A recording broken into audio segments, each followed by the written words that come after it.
ஒத்த சர்ச்சை அடிச்சிருப்பீங்களா? ஒரு சர்ச்சை அடிச்சிருப்பீங்களா? போங்க, திரேஸ்புரத்துல இருந்து ஆரம்பிச்சு நீங்க மாதா சர்ச்சு கெபி வரை போயிட்டு வாங்க. எத்தனை கெபி ரோட்ல இருக்கு? மனசாட்சி இருக்குதா இங்க? எவனுக்கு அது? இங்க ஸ்டாலினோட ஆட்சியா நடக்குதா?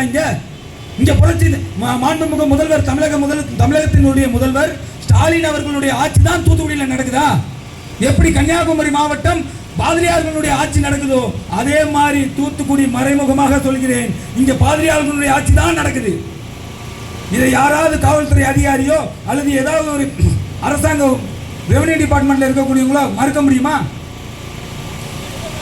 சாத்தாங்குளம் பக்கத்தில் ஒரு கோவில், பிள்ளையார் கோவில் பல காலமா இருக்கு, பட்டா இடத்துல இருக்கு. பட்டா இடத்துல இருக்கிற கோவிலுக்கு கரண்ட் கொடுக்க முடியல. அதுக்கு எய்த்தால ஒரு சர்ச்சு போன மாசம் கட்டியிருப்பான்னு நினைக்கிறேன்.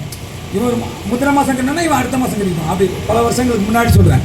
நான் எடுத்தோடனே ஒன்று போன மாசம் இந்த மாசம் நினைச்சுறாங்க. அது போல சில வருடங்களுக்கு முன்பு என்ன. ஆனா சர்ச்சுக்கு கரண்ட் கொடுக்க முடிஞ்சது. சர்ச்சு நிர்வாகத்தால் கட்டப்பட்ட வணிக வளாகங்களுக்கெல்லாம் கரண்ட் கொடுக்க முடிஞ்சது.